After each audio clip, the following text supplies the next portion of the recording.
سلام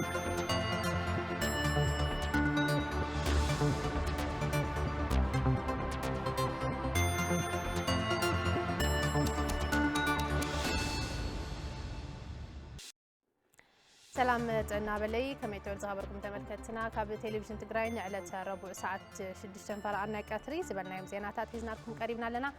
ዜናታት ሰዓትና መራሕና ኣናድያም ካሕሳይ ብመዳይ ምልክት ቋንቋ ድማ ሰለሙን ሃይሉ ሓቢርናኩም ክንጸንሕ ኢና ሰናይ ጻንሒት ይኹነልኩም ናፈላማይ ዜና ክንሰግር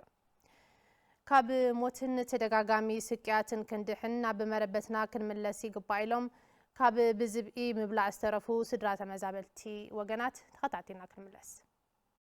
زي غير قادر خلأ بزي خاتل نير تمليسو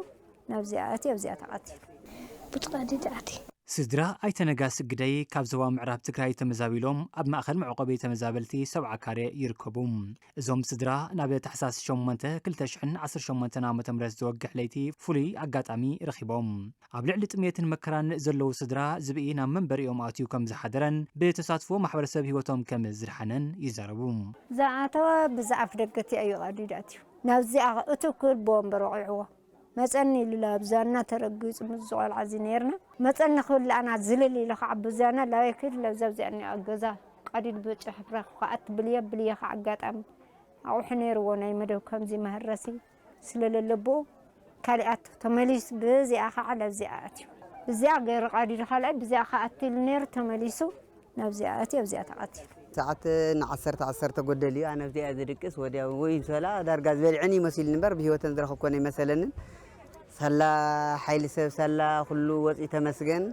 بذكاء لنا متن مسارح رخبنا جن فاسن مدشان رخبنا سواء سوينايو بر حدا جاي فسمن جن نزعزس أبسجي ذي خناس منجست سيفلتنا حسام نبراك يأكل الدكنا بأراويتي بلعو على زبولو سدرا عيتنا قاسيم عبت مزابلتي زقات أمزلو محبراوي سقا من مكلال منجستي فيدرال كونه جزياوي من محدار تأمتي ومكعملو سويعم منجست بهو تتلي حالات تليوا لما ربتنا تتمرسلنا عقمي اللي تتبرقل بناسس 5 عامات يقمت خيندا بفلحل تلعا نفاسن قرن صحين لودو خيندا ايو بچفري وقعو خيندا اتينيو ويطعي خيندا يغورنا وين اشتي مكلاخل شاول مسدنا يغورنا تطمياتس مخالنايو تقرس مخالنايو زم قلعو زم لو قلعو سيمني رايو انا قاعدنا نجلس يدلي كاد مخلد نغير سلام كوني بقى نعدنا وخملسنا لو بقى مطي مخنيات زي رولس مخنياتس تاي مسيلنا نينا بزبي بحمام بلومي بصباحنا مربتنا كنملسنا تصبنا حزي هصانات بزعبا تمرتي كي يحاسبو بزعبا زبي مصا كدم كحاسبو سن لبنا وصعنتو يبصحم الله زبل دما تمزابلتي وغناتيوم احنا 5 عامات ملو بسكاب حج بتسفا نبر نيرنا عدنا كنخير زول قمت نيرنا كوسنا يم زول لا تصبنا نيرنا حج كن بقى تمال لملي تسغير اسرحس طعم خبيديو ناغراوتو نوعنا مع راوينا يسوردينا هذا زاده ودا عراد دقيسنا هالو مساعه تصقعو محدار فاي مالتي كدانا وصيا زي عابدت زي كدت حصانس زوزني زموت دي خرز زغباس عنبا خري زغبا دفتر حيزكم مهاري زغبا فلان زو مصاون تسبيدم يمزلو انا خبيديو حد نقر طمتت تقبرنا اين زول احنا ساعتهم تلفزيون تقراي قلنا 5 عامات وحج كوسدنا كندا زوانا خصقطنا زمرته مسمار زوانا خوقنا 5 عامات ملو تخاتاتال زو خوسدنا نامطاخم يخم تدمصنا تشغرنا تقالعون عخاتم ثانكيو يزول نتخالي زلغن عين عميت زل عين خفته يزول أذن صغيت زلها أذن خفته لي ملخت زم حلالف أما خل معقبي تمزابلتي 7 كاري زركب وغنات بترغاغام غزيم زبئي سغاص تاكا مخان بالسغره هيوسب كم زبلعون زذكريوم እቲ ጸብጻብ زاربلنا ريبورترنا مرهاو تسفاي نيرو ናብ ዝቕጽ ዜና ክንሰግር ኣብ 14 ወረዳታትን ከተማታትን ዞባ ደቡብ ትግራይ ልዕሊ 170,000 ህጻናት ተበጻሕ ዝገብር ወፍሪ ክታበት መከላኸሊ ሕማም ኣልምሲ ይወሃብ ከም ዘሎ ምምሕዳር ዞባ ደቡብ ትግራይ ኣፍሊጦም ኣስናቀ መሐመድ ዝለኣኸና ጸብጻብ እዩ ገረ መስቀል ኪሮስ ድማ ከም ሰብ ኣዋዲድዎ ኣሎ أبا كتما ماجو تحساس 2018 عام تمرت بوفرز تجمرة كتابة مكلاخ الحمام المسي جزان جزاز وهاب بمخانو هسانات كي تخطبوا كي ترفوز حجز مخانو ولدي يزاربون المسي اللي بهالحمام حماق سلالفنا يا أكل جدلوبون يجبريوك ساموتون يبصحيو سلازي كي ترفز أونتي جزا وفر بمقبارهم صبوا أستواص ويجبر له مالتي أخذ لنا ديتات دقن كختمان هيون ولوتون ليت كي ترفس يخرج يوم مالتي كافسي علمس بهالهمام هذا التتقاقل الليون كنترول لغارون يتقمنايو تتهمش عامت قلت دنه هو سب كله يزوك وصنيو كإلا كتتل عديتاتن هصاناتن بيت صحفت عنا كتما مايچو سيستر هيوت يكاد زلو وفر خطابت كم كتما لعلي 8000 هصانات تبصحتن مغبار كم زخنن نزعوتن مغبار مدلاوات تغيرو ناب تغاراو سراح تاعتي يبلا انا هنا نا لتبع المانا لتملع علي صبق ملعلني يا اجون اوجنينا صبق سرحتي سرح لما ادب جز انا هليت تيد خمتي قلقالو تغنتلا لحاشه يقون دخمت قنس غزيات قط أسرحت وعن ندق أتحولو بيزيس سبنا الله مالتي نروح تمعتنا أنا كايدو شو منتشحي خليت ميتي 26 سنة خطو يوم أبا 14 ورداتاتن كتماتاتن لعلي 170 شح هصانات كختو تثبيت كم زغبرن توفر نخعوت مدلاو كم زتجبرن حلافي محوراو غدايات زوادو تግራይ ايته ابرها دسالو يبرهم ابزي وفرزي لعلي 170 شح هصانات ناي بولي ختاوت كرخو بخيدت ختاوتون غزان غزا يكفصم المحزي تخطون زي فلطو ختاوتم زقارص هصاناتون علشا ختاوت كوهابيو نزي ختاوت زي ببقعتن بزحش افاط ما كلو تنا قدم مدلاو سرحت وسان سلرخونه او قدم مدلاو سرحت سمويات عنا ابزناي مولايزيشن زحجزونا يهرسب كفال امرارحان بقعد خونه مدلاو سلطنات هوميو مصعد لصانات بروك خون اتي نتحتي 5 عامت زعدميو زوهاب زلو كتابت اگداس مخانو ولد تگنزيوم دقوم كختبو اتم حلافي صويعم تግራይ ገጢምዋ ዘሎ ፖለቲካዊ ቅልውላው ዝፍታሕ ኣፈላላያት ብዘተን ምርዳንን ትፍትሑ እዮም ኢሎም ነበርቲ ወረዳ ማይቅነጣል ንጉስ ኣማረ ዘዋለዶ ጸብጻብዩ ሕዝውን ገረ መስቀል ኪሮስ ከም ዝስዕብ ቀርበና እዩ أبا تግራይ ዝርከቡ ዝተፈላልዩ ፖለቲካዊ ውድባት ኮነ ፖለቲከኛታት ኣፈላላዮም ብልዝብን ዘተን ብምፍታሕ ትግራይ ገጢምዋ ካብ ዘሎ ፖለቲካዊ ቅልውላው ከናግፍዋ ከም ዝግባእ ዘዘራረብናዮም ነበርቲ ወረዳ ማይቅነጣል ይገልጹ ከም ኦርቶዶክስ ተዋህዶ ሃይማኖትና ኩሉ ግዜ 24 ሰዓት ቅዳሴ ዘይብሉ ይውዕልን ኣብ ትቅድሰሉ ኣብ ትጽልየሉ ግዜ ጸልዩ በእንተ ሰላም ያትብል ኩሉ ግዜ ስለዚ ሰላም እንተሃልዩ ኩሉ ነገር አለ ሰላም ተዘይሃልዩ ግን ኩሉ ነገር የለን زم نبارات يكونوا حدشت يكونوا زعوي يكونوا زناقص يكونوا بمراق يكونوا بمعراب يكونوا بسمين يكونوا بدبوي يكون أو وش تعدي يكون أو بدق عدي يكون أو زخنة يكون أو زي زلوا تولى ناي حزب تجري زخنة وجن زخنة نهزو خدحين ندحر خوينو تجري ناوز نورت وسلام كتملس ندحر خوينا تجري بإجرا تخيل ندحر خوينا عدو لمعات عدو سلام كتكون ندحر خوينا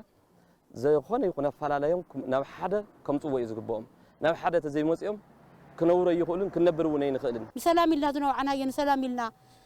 لعل انت حتى نزولنا يو ناهو كنت دارينا نحرد دخينا نوعل دخينا لا مبزحتن ابيت كريستيان كيدن مبزحتن ابستفر على غوتات تاكيبن زتيالن زوق علنيان مالتي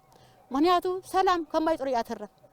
كما يطري كترف كلا انا ذا سلام زمصخ عني اب حدا ما اد خوين مرحا يزبل اكل سلا تقرا يزقالس زبل اكل نسلام يزقالس زبل اكل بدغته يكون خزارو زلو ناب حدا ما اد مصيو قطر حدا تግራይ ምንታይ ደረጃ አለ حزيلا زتيو مبل كالاي حزب تግራይ ወይ ከዓኒ በተለይ ምዕራብ ዘዋን ተርኢና حزي መብዛሕተን ደቂ ኣንስትዮ ኣብ በኽያት ኣብ ነብዓት ኣብ ዕርቃን ኣብ ሞት ዋ ካሊታይ ቀረ ዝብ ኮ ይውሰድለው ደቅና ካሊታይ ቀረ ውሕጅ ኮ ይውሰድለው ደቅና ዝኾነ መርሓይ ፈላጥየ كيلا يزبل سلازي خزت زلو أي خوينو أحد ما أدي اللهم أنت السلام السخاء سلام يخا سلامون كباخا يزركب إلنا ينا دعاء نقبر مو خزيز السلام زيك مس أنت رأخوينو كلهم مرحتي أبزهال لي وهالو أبتقرأ يكون أبدقة يكون أوشتي يكون أبدقة تقرارو نبت أربيزا قربو تزاتيو تماخاخرو منت سلام منت تجراي منت حزب تجراي يلو كما خاخرنا كزاتي يزلوا ምክንያቱም ሰላም እንድሕይ ዘየለ ኩሉ የለን ማለት እዩ ቁጠባ ትግራይ ካብ ግዜ ናብ ግዜ እናወደቀ ይኸይድ ምህላውን ፖለቲካዊ ውድቀት ተወሲኽዎ ከም ነበርቲ ኣብ ስግኣት ይነብሩ ከም ዘለውን ነቶም ጸገማት ንምፍታሕ ሓሳብ ኣለና ዝብሉ ክላዘውን ሰላማዊ መፍትሕታት ከናድዩን እቶም ነበርቲ ይጽውዑ ዝዓበየ ይኹን ዝነኣሰ ይኹን መራሒ ሃይማኖት ይኹን ህዝቢ ይኹን ኩሉ ነዞም ንሰላም ዝስዕቡ ዘለዉ ሰባት ብሶሻል ሚድያ ይኹን ብማሕበራዊ ሚድያ ይኹን ብኣካል ይኹን ብርሑቕ ይኹን ብዝተፈላለየ ምኽንያት ነቶም ንሰላም ዝሰብኩ ክድግፎም እኒኦም ነቶም ምእንቲ ህዝቢ ዘይሓሱ ምእንቲ ሰላም ዘይሓሱ ምእንቲ ውልቆም ዝሓሱ ግን ክድግፍ ይኽእልን ኣነ እውን ስለዚ ምድጋፍ ማለት ምእንቲ ሰላም ምእንቲ ህዝብና ምእንቲ ትግራይና ዝብል ዝዓበየ ይኹን ዝነኣሰ ይኹን ቤተ እምነት በብሃይማኖት ይኹን በብወገን ይኹን ስለ ሰላም ክሓስብ እኒኦ ነቶም መራሕቲ ዝበሃሉ ወይ ከዓ ነቶም ናይ ፖለቲከኛታት ዘለዉ ደሞ እንደገና ናብ ሰላም ክስሕቦም ክገብር እኒኦ እቲ ህዝቢ ተዛትና ኮይንና ዝጠመየ ዝብላዕ ይረክብ ዝተፈናቀለ ናብ ዓዱ ይምለስ ዝተቆረሰ ትግራይ መሬትና እውን ናብ ግዛኣታ ክትምለስ ቤተሰብና ፍርቂ ጎንና ኣብ ዘቐረገ ከንዳ እዩ ዝቕመጥ ዘሎ ብቁርን ብፀሓይ እናተፈራረቆ ብሕማም ብጥምየት እናፀነተ እዩ ዘሎ ምክክር እንድሕመፁ ግን እዛ ሓውና እውን ናብ ቦታኡ ሓርሱ ነግዱ ዛብ ዝበልዐሉ ቦታ ይኸይድ ግዛኣት መሬታና ና ትግራውን ናፍታ ዝነበረታ ቅድሚ ኩናት ቅድሚ ዕግርግር ንብረቱ ግዛኣታውን እታ መሬትናውን ክትምለስ ዘተን ተሃልዩ ካብ ልዓሊ ክሻብ ታሕቲ ዘተን ተሃልዩ እዩ መዋጽኦ ትግራይ ብዘተን ምርዳእን ንኽናደ ኣብ ዝግበር ቃልሲ ብጽሒቶም ከም ዝፍጽሙ ድማ ነበርቲ ወረዳ ማይቅነጣል ሓቢሮም ኣብ ወረዳ እምባላጀ ብቤት ጽሕፈት ዳግመ ሕወይትን ህንጸትን ትግራይ ኣብ ከይዲ ህንጸት ዝርከቡ ትካላት ጥዕናን ኣብያተ ትምህርትን ዝነበረና ጸገም ዝፈትሑ እዮም ክብሉ ነበርቲ ገሊጾም የጽሕፈት ዳግመ ሕወይትን ህንጸትን ትግራይ ኣብ ወረዳ እምባላጀ ኣብ ከይዲ ህንጸት ዝርከቡ ትካላት ጥዕናን ኣብያተ ትምህርትን ከይዲ ህንጸቶም ንምዕዛብ ድማ ዑደት ተሳሪጡ በላይ ሽፈራው ዑደት ተኸታቲሉ ኣሎ ጎይቶኦም ንጉስ ድማ ከም ሰብ ኣዋሪድዎ ኣሎ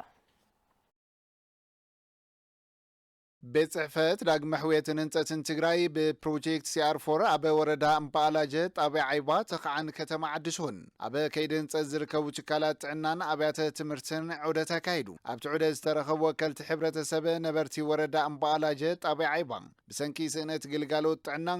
ኣዴታትን ህፃናትን ንሞት ይሳጥሑ ከም ዝነበሩ ብምዝኽኻር ቤት ጽሕፈት ዳግመ ሕወይትን ህንጸትን ትግራይ ብፕሮጀክት CR4 ኣቢሉ ዝሃንጾም ዘሎ ትካላት ጥዕናን ኣብያተ ትምህርትን ነቲ ዘሎ ጸገም ኣብ ምቅላል ዓብዪ ግደ ብምህላው ብቕልጡፍ ህንጸት ውዛዚሙ ኣብ ግልጋሎት ክውዕል ተላብዮም ጸገማት ወልድ ጥኑሳት ሓራሱን ቆልዑ ዓብዪ ጸገማት ዝፈጥርዎን ማለት እዩ ቀረፃላት ጥራ እንድኸዳ ነብረ ማለት እዩ ካብኡ እዚ ዓለም ባንክ ዝምትመጡ ከዚ ነብቲ ሰርሐት ዓዲ ዝሰርሐ ግን ዓብዪ ተስፋ ይነዎ ብጥኑሳት ማለት ኣዴታት ህፃውንቲ ኣረጋውያን ሕሙማን እዚ ንፈሰሉ ስለዝኾና ብጣዕሚ ዓብዪ ምስግና ኣለና ማለት ቀድሚ ከዚ ኣብ ተኸዓ ዓድሾ ማጮ ኣምቡላንስ ኣብ ደግነት ጾረን ኣብ ድኸደደ ኣዴታት ሕሙም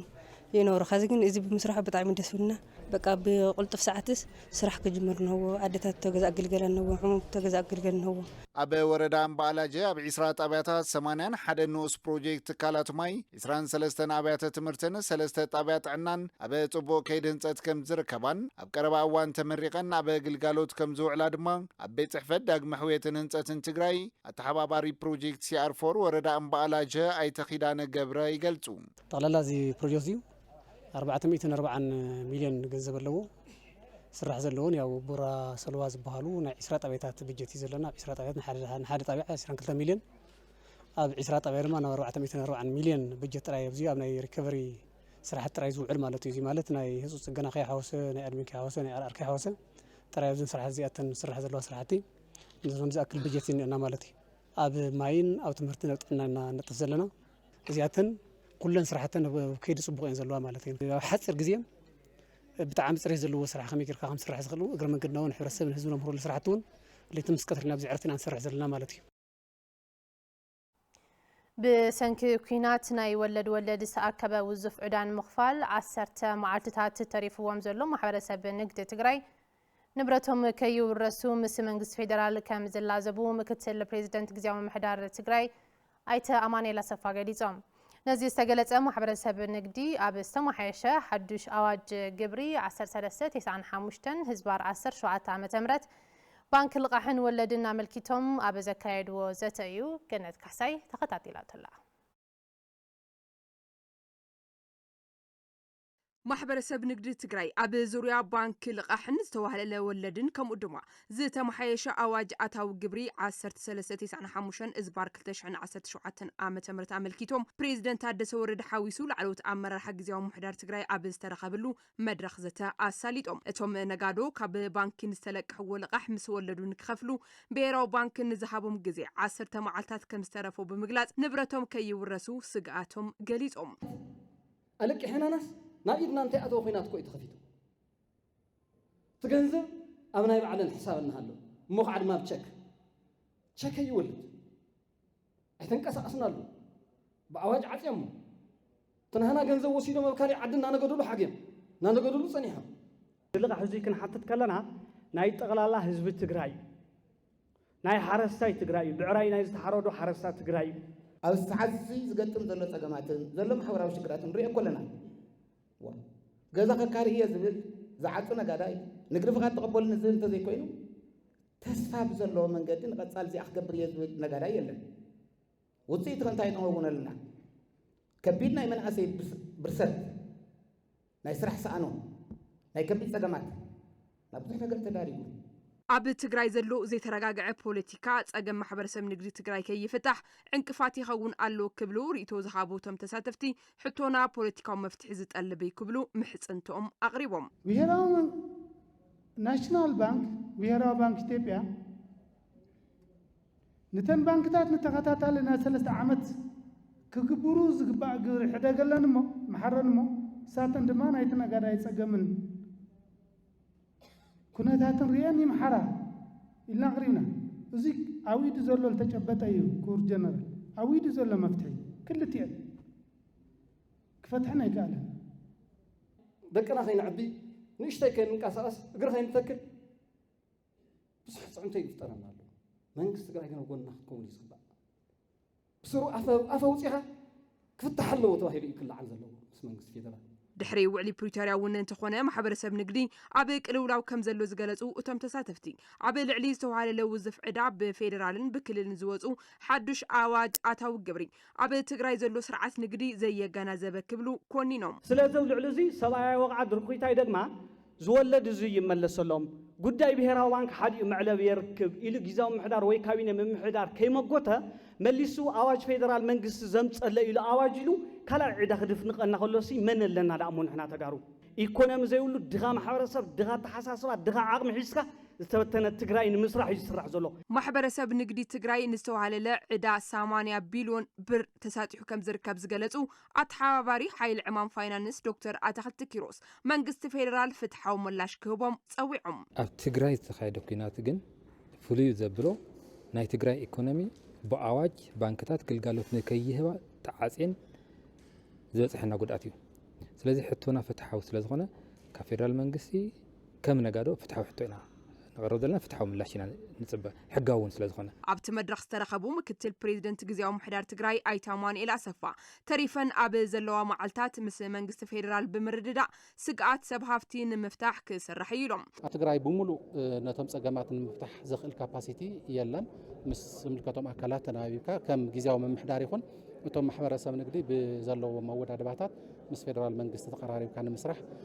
ምስ ግዝያዊ ምምሕዳር ከዓ በብእዋኑ እቲ ፀገም ንምፍታሕ ዝኽእለና ምቅራብ ክህሉ እዩ ተኣንፈት ተቐሚጡ ዘሎ ማለት እዩ ለዚ ዘላቐመ ዝኾነ መፍትሒ ንምምጻእ ምስ መንግስቲ ፌደራል ምዝራብ የድል እዩ ቀረባ ግዜ ተቀራሪብና ምስ መንግስቲ ፌደራል ክንዘራረበሉ ዝብል መልሲ ተዋሂቡ ዘሎ ምስ ሓዱሽ ኣዋጅ ኣታዊ ግብሪ ተታሒዙ ንዝተልዓሉ ሕቶታት ድማ እቶም ምክትል ፕሬዚደንት ምላሽ ሂቦም ኣለው ኣብ ትግራይ ከም ዝፍለጥ ዝተፈላለዩ ዓይነት ግብሪ ከፈልቲ እዮም ዘለው ሙሉ ብሙሉ ንመንግስቲ ፌደራል ግብሪ ዝኸፍሉ ኣለው ናይ ፌደራልን ናይ ክልልን ግብሪ ከፈልቲ ኣለው ናይ ክልል ግብሪ ከፈልቲ ኣለው ስለዚ እዚ ብፌደራል ደረጃ ወፂኡ ዘሎ ኣዋጅ ተቕሊልካ ኣብ ትግራይ ይሰርሕ እንተልካዮ ነዚ ከም ዝበለ ናይ ግብሪ ስርዓት ከፋፍላ ናብ ሓደጋ ዘእትዎ እዩ ዲስቶርት ዝገብሮ እዩ ስለዚ ከምኡ ኣይከኣልን እቲ ኣብ ትግራይ ክፍጸመሉ ዝግባእ ስርዓት ምስ ኣብ ሃገር ዘለዎ ኩነታት እናተናበበ ነቲ ማሕበረሰብ ንግዲ ብዘይጎድእ መንገዲ ናብ ተግባር ምእታዊ እዩ እቲ መፍትሒ ግዛታዊ ሓድነት ትግራይ ከይተመለሰ ወረርቲ ሓይልታት ከይወጹን ተመዛበልቲ ከይተመለሱን ኣብ ትግራይ መረፃ ንምክያድ ቅድመ ኩነት ኣለን ኢሉ ውድብ ናጽነት ትግራይ ኣብ ዝሃቦ እዋናዊ መግለጺ ያደዛቤር ገዳሙ ببرك هاجر أبا خلتشحن 18 عام تمرت زكايد هاجراو مرصان وانا خنتا تግራይ نملكيتو مجلس زهابه ውድብ ናጽነት ትግራይ ኣብ ትግራይ መረጻ ክካየደሎ ዝብል መርገጽ ከም ዘሎ ኣብ ወንበር ትውድብ ዶክተር ደጀን መዝገበ ገሊጾም ክውሰድ ዘሎ ኢልና ንሕና ንሓስቦ መጀመርያ ትግራይ መረጻ ክትገብር ከም ዘለዋ መረጻ ክንቃወም ንኽእል ሓይሊ ዘይምዃንና ብስሩውን ብመትከል ጥራሕ ዘይኮነስ ዋላ ብድሌት ተርእናዮውን ልዕሊ ዝኾነ ይኹን ክልል ልዕሊ ዝኾነ ይኹን ህዝቢ መረጻ ክገብር ግዴታ ዝኾኖ ከባብን ህዝብን ኣበይ ኢልና እንተሓቲትና ትግራይ ህዝቢ ትግራይ ዝበሃል ክልልን ይዝኸውን ማለት እዩ እንተምንታይ ትግራይ ከምቲ ኩላትና ንፈልጦ ምእንተ መሰል ርእሰ ውሳነ ወለዶታት ከቢድ መስዋዕቲ ዋጋ እናኸፈሉ ዝመጽሉ ከባቢ እንተኾነ ተመዛቢል ዝርከብ ህዝቢ ናብ መረቦቱ ኣብ ዘይተመለሰሉ ግዛኣት ትግራይ ብወረርቲ ተታሒዙሉ ኣብ ዝርከበሉን ዘይሕጋዊ ምሕዳራት ኣብ ዘይፈረሱሉን መረጻ ኣብ ትግራይ ምክያድ ስክፍታ ኣለና ኢሎም ህዝቢ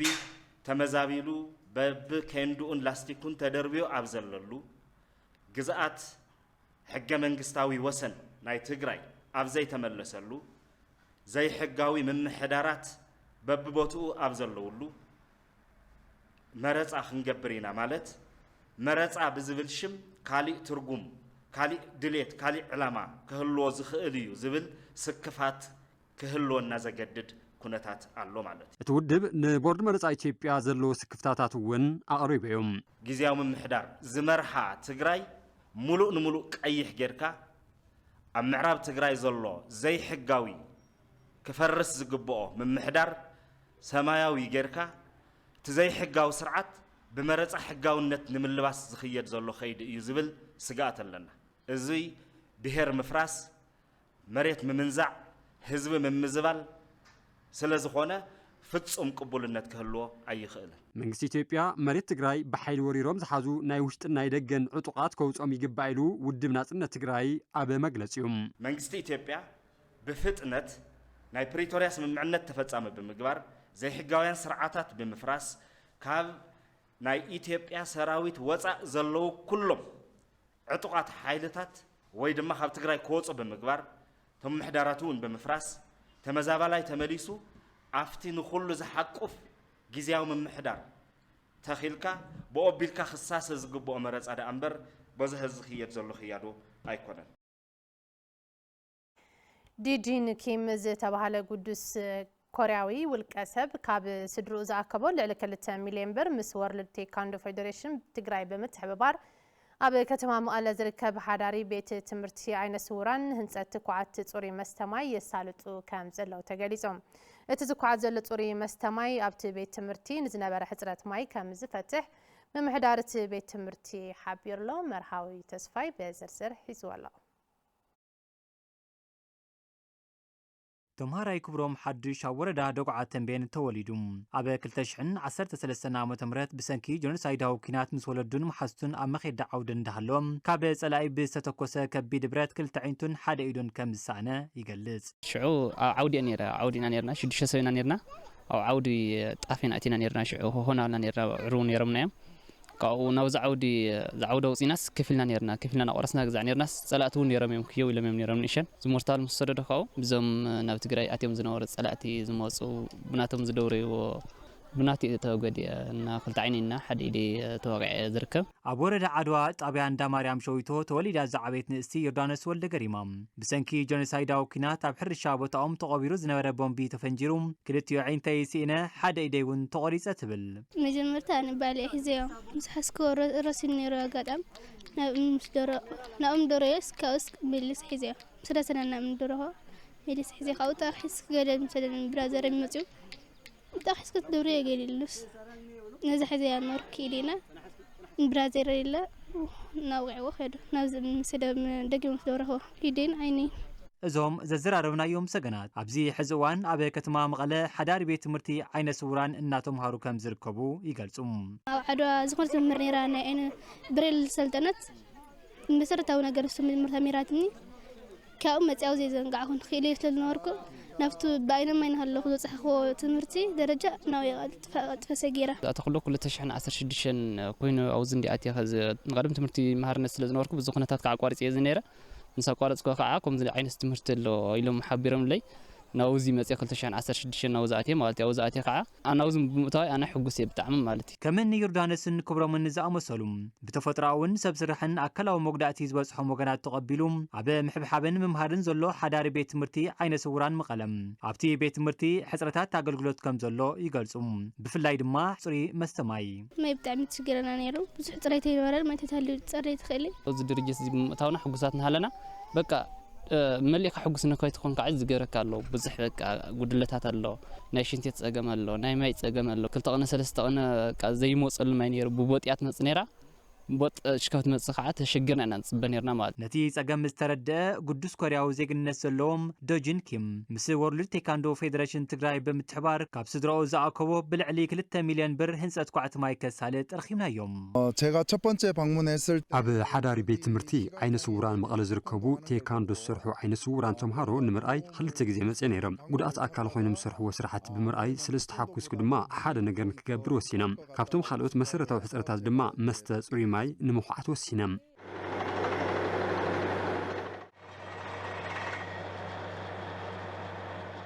ለሰማምርቲ ቤት ትምህርቲ መምህር ልኡላይ ተካም እቲ ቤት ትምህርቲ ብዙሓት ሕፅረታት ከም ዘለዎ ብምግላጽ እቲ ብቅዱስ ኮርያዊ ዝካየድ ዘሎ ኳዕቲ ማይ ኣመስጊኖም ፍላይ ብቦቲና ማለለስኻ ንዑ ዝወጽ ወጻኢ ብጣዕሚ ሽግር ነይራ ንሳውና ተወደእት ዶ ንምግቢ ዶ በጽሐት ንኽዳን ዶ ተበጽሐት ንሰውነቶም ነይ ተኣክል ነበረት ማለት ስለዚ በዚ ደረጃ ምስ ተምሃራይ እውን ጸገም ፈጢርና ነይራና ማለት ስለዚ ታናይኖም ማዓንቲ ከም ሓደ ጸገም ፈታሓይሪ ኢና ዘለና ኳዕቲ ማይ ይካይደሎ ማለት እዚ ኳዕቲ እዚ ማይ እንትውዳእ ኣስታስ ናብ 400 ሰብ ተጠቃምነት ኣሎ ማለት ቴሌቪዥን ትግራይ ማሕበራዊ ጸገምቲ ቤት ትምህርቲ ፍትሕ ንኽረክብ ዓሊሙ ዜናታትን መደባትን መስራሑ ዝዝከር እዩ ኣብ 2018 ዓመተ ምህረት 30,000 ኩንታል ምሩጽ ዘርኢ ንምእካብ ይስራሕ ከም ዘሎ ኤጀንሲ ሕብረት ስራሕ ማሕበራትን ልምዓት ዕደጋን ትግራይ ኣፍሊጦም ኩለን ሰባዝሓ ዘርኢ ናብ ዩኒየናት ንምቕራብ ድልዋት ከም ዝኾና ድማ መሰረታዊ ሕብረት ስራሕ ማሕበራት ገሊፀን ኣብዚ ዛዕባ እዚ ንሳ ተስፋይ ተወሳኺ ሒዛላ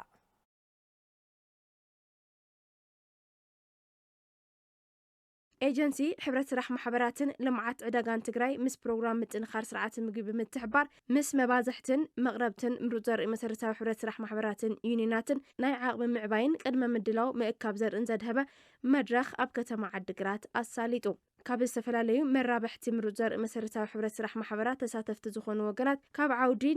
ናብ መኽዘን ብዝብል መሪ ሓሳብ ኩለን ዝተባዝሓ ዘርኢ ናብ ዩኒየናት ንምቕራብ ድልዋት ምዃኖም ገሊፆም ዳርጋ 81 ሄክታር ዘርአ ምሩጽ እንዳይ ዘርኢ ሰለስተ ዓይነት ዘርአ ዘርአ ኸዚ እቲ ምህርቲ ገና ኣብ በረኻ ኢድንሆ ትእቶቱ ጽቡቕ ማእኸላይ እቶት ከኣትው ለና ንግምት ከም ሽቶ ተሸንሸኖ ኣሓድነት ራያ ካብ 2009 ኩንታል እዩ ተዘርኢ እዚ ዳብ እኽሊ ኣይነ ቆይረ ዳብ ዕደጋ ኣይነ ኣፎረ ዳፍቲ محرنا أكمنا دفتا يونين حرنا تريان وكل من قدي نفترين مرو زرئنا ناب يونين نانوتون إحنا يونين يزقبلنا بسرية سرينا حمر بزيبلو إنشا بزيبلو سرية عورجرنا نمنا نركو نينين كأن جبارات يزكافلو نحنا ممرت زرئنا البال ኣብ ትግራይ ዝርከባ ክልተ ዩኒየናት ካብ መሰረታዊ ማሕበራት ዝተቐበልኦ ዝተባዝሐ ዘርኢ ብፅሬት ናብ ተጠቀምቲ ተበጻሒ ንምግባር ይሰርሓ ከም ዘለዎን ዘለዎን ሕፅረት ገንዘብ ዕንቅፋት ከይኸውን መንግስቲ መፍትሕ ክገብር ሓቲተን ዳርጋ 95% ኣትዩ ማለት ተሰብሲቡ ምህርቲ ተሰብሲቡ እሱ ማእኸል ጌርና እውን ኣብ ዝሓለፈ ሰሙን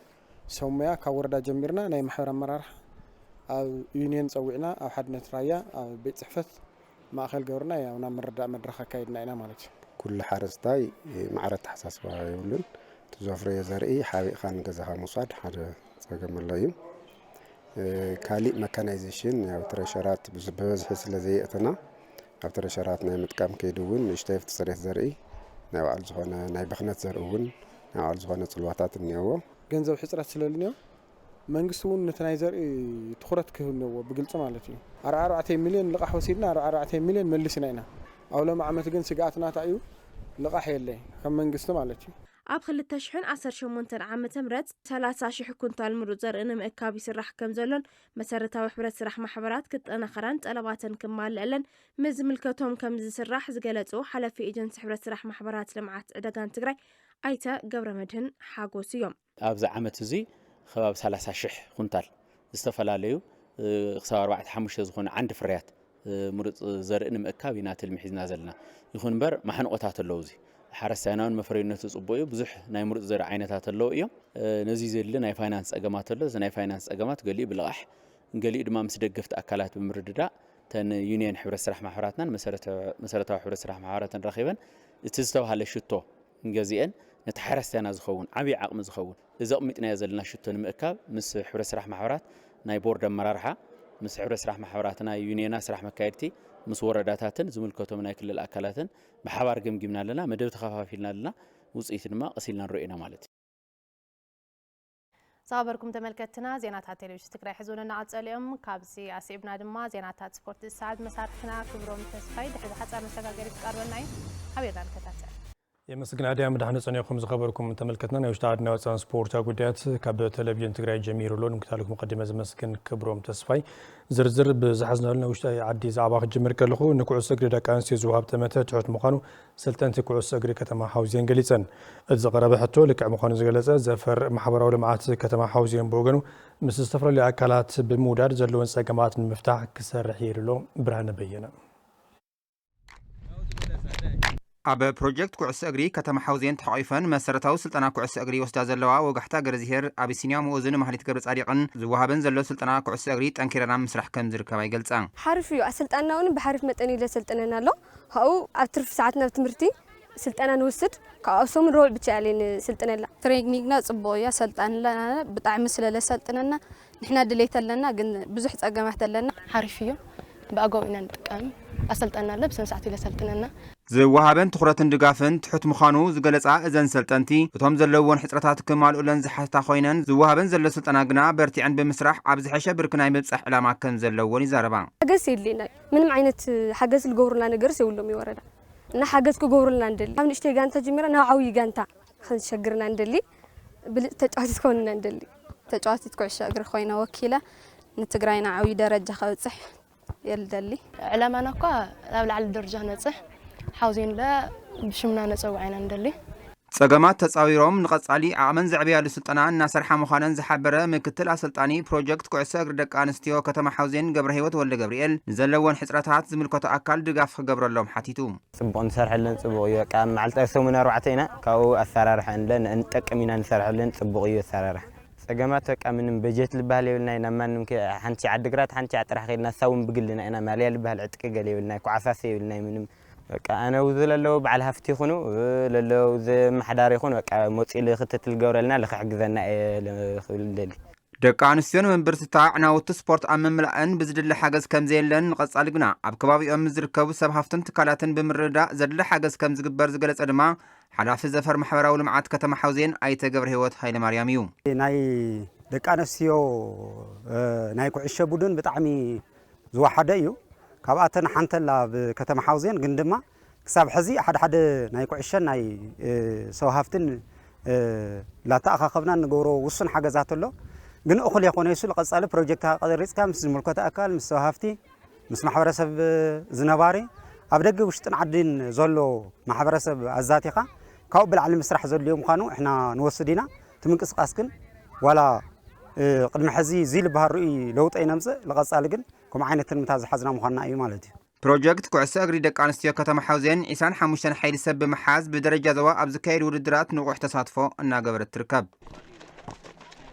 خبركم تملكتنا تطوع سبورت زيادتهم نيروم ناب أديامكم لساكم سنكس